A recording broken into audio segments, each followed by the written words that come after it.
Oh, this isn't pretty. I'm just going to share you Lay my it on story, us. you know? It's life. Uh, and this feels really, yeah, this feels really emotional. Oh,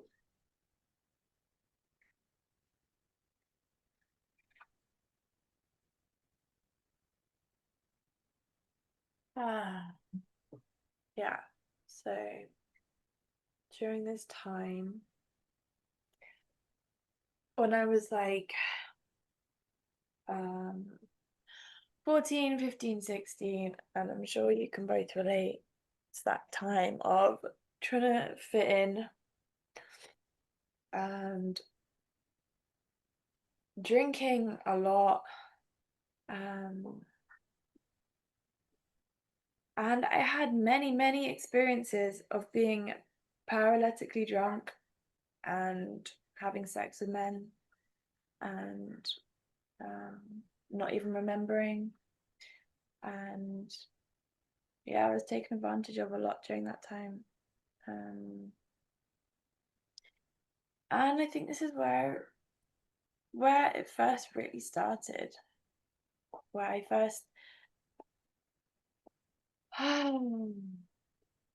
I had no idea what a boundary was until like really a year ago. Mm.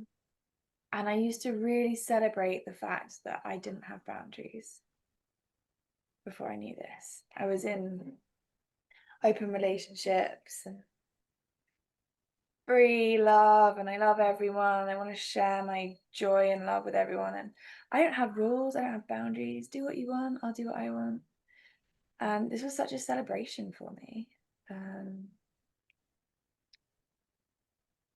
but it really started back when I was 14, 15. Anyway, from that situation, I got into really bad eating disorders. I was like 5.5 stone. I was really critically ill and yeah, very suicidal, very depressed, very anxious for about a year and a half. And then I started to get a little therapy. It didn't do that much. But then I found pole dancing and this community and these bodies that were like so strong and so carefree and so confident and powerful. And I was just like sucked into this community. And this was when I was 15. I really believe that was such a changing point in my life. And I continued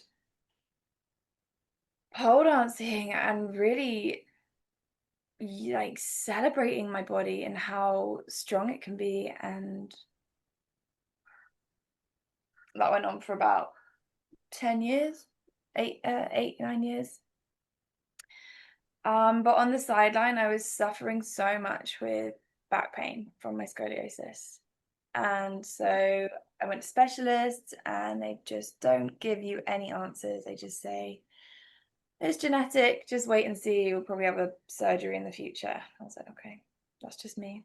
And I put so many limitations on myself because of this diagnosis. Like, oh, I can't be a yoga teacher because I'll wear my body out too much. I can't do this, I can't do that. And so I wanted to be an artist and I tried art school, but um, I was just in so much pain. And I was like, I need to know the answers. So I studied physiotherapy and I studied physiotherapy really to find the answers for myself first. And then I was working as a physiotherapist for about a year in different areas. I was so hypocritical. I was a physiotherapist with so much pain, telling people how to get out of pain. And yeah, I was also in a relationship at the time, like an open relationship, and there was a lot of drinking and drugs like every weekend, and I wouldn't even sleep. And then I'd go to my second job at the weekend, and then I'd work. There was no idea of listening to my body. I was just like always happy, always joyful, always on overdrive. Always had a lot of energy, but I was just like nervous system off, not really taking care of myself. I thought I was being healthy because I was working out every day and eating really healthy and doing things. Anyway, quit my job, was in too much pain, decided at one moment I went to a music festival and I met these wonderful women that were like incense, and they were talking about how they've been traveling for a year, and the one was a musician, and I was talking about I really want to do my yoga teacher training, and then she was like, "Oh, just do it." And I was like, "Okay." And yeah, like a couple of weeks later, I booked my yoga teacher training and quit my job. And it took, I was thinking about it for like years and years and years. And I got one-way flight to Thailand and didn't know what was going to happen. I thought I'd come home in a few months, and I stayed out for 9 months and changed my life completely. It's 2 years ago. I had no upbringing of religion or spirituality or any of this. So the idea of, yeah, discovering spirituality, I was like, okay, there's something else going on here. But then I feel like I knew too much, and I was now on overdrive of seeking the answers to healing my chronic pain from so many sources, from breath work, from Ayurveda, from yoga, from Qigong, from like all the masters, all the body workers, all the healers. I was on that journey like really consistently for a year, just absorbing. And I went back to the UK and I was completely burnt out. And I was really unwell again. I was really underweight. I had all my old problems again, which I was, for example, I had candida like every month, my cycle. I lost my period for 7 months, and I was like, what the fuck? I've been healing for a year, and I'm literally where I was again when I was like 15. And I just absorbed, I expanded, and I went back home to England, and I absorbed all the old versions of myself, all the old energies, and I let them all back in. So I became really unwell. And then one day I was lying in bed, and I'd just been in my bathtub of turmeric Ayurvedic milk to heal my candida, and I just done pregnancy tests and I was negative, and I was like, oh my god, what the fuck is going on? I know that I can heal naturally, but like, why are the puzzle pieces not coming together? I was like in bed, like doom scrolling, like trying to find connections because I just felt so disconnected from myself. And I got a message from my friend that I met out here that was doing somatics. I didn't really know what that word was. And she was like, Mills, I can help you. And I was like, okay. And she was like, I can help you with your pain. I was like, how can therapy help me with my pain? Like, shut up. It's physical. I'm doing all the physical things, the physical therapist. And I really trusted her. And I was like, I'm pretty desperate. So let's go for it. And I've been working with these two women, and their business is the twerk profits. And they teach twerk and they use somatic therapy to really transform lives and health and get to the emotional root cause of why am I causing these self-destructive behaviors? Like energetically, what am I doing? Like I can't see myself. So it's been a year with them every week, sometimes twice a week. And I feel completely transformed. Like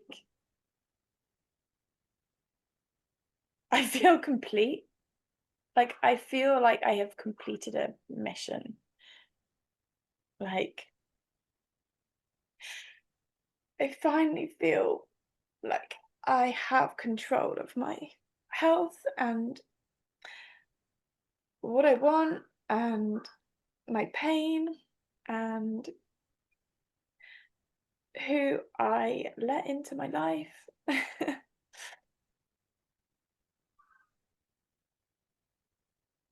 And yeah, I can just listen to my body and what I actually need. And I feel so simple. It's not always like that, but it's pretty fucking good. Of course I slip up, but and the process has really been finding my voice. Like I was so scared of confrontation. I was the nice girl, the people pleaser, didn't want to hurt anyone's feelings. I feel like not only is this like my lots of likes, sorry. I feel Mhm. like this is not only my parental upbringing conditioning, um, being silenced a lot as a child and being told to be quiet and be good. And I was literally listening the other day to parents whose child was talking and wanting attention, and all they said was shh, shh, shh. And like I can feel my body's reaction to that now. And I'm like, just be present with your child. Like, what do they want to say? What do they want to tell you? And it stops a child being able to communicate their needs and be silenced. So yeah, it wasn't safe for me to speak what I really felt. And it's still like this is going to be a very long journey. Very long journey. But really progressed big time. And yeah, I mean, I can get into the depths of the somatics and pain and what tension really is in the nervous system. And this is like revolutionary work. And physiotherapy to get rid of pain just doesn't work without somatics, does not work without nervous system regulation. Any healing journey, being able to actually listen to ourselves and say what we need and not just cause tension and pain. So here I am. And this is what I want to offer to the world because it's changed my life. And I call it like somatic alignment therapy or holistic physiotherapy. I'm not sure the words are going to reach the people quite yet, but this is what I'm working with. And yeah, it's really to help people get back in touch with their body, their voice, their like real health, not just doing yoga every day and following a diet. Like, yes, that's really important. Movement is really key, and eating well is key, but we can't just do those things. We need to have a regulated nervous system to actually feel the call to do those things. Also, live cyclically, live like women. So I feel pretty sturdy. I feel pretty grounded, and I feel very alone in a really positive way. I was like so scared of being alone. So I would surround myself with a lot of people all the time, but I'd just be giving my energy. And now I feel really grounded and I feel really alone. And then in a really positive way, I'm going home and bringing all my energy into this offering and to really ground it and to really commit. And welcome to twerk. So yeah.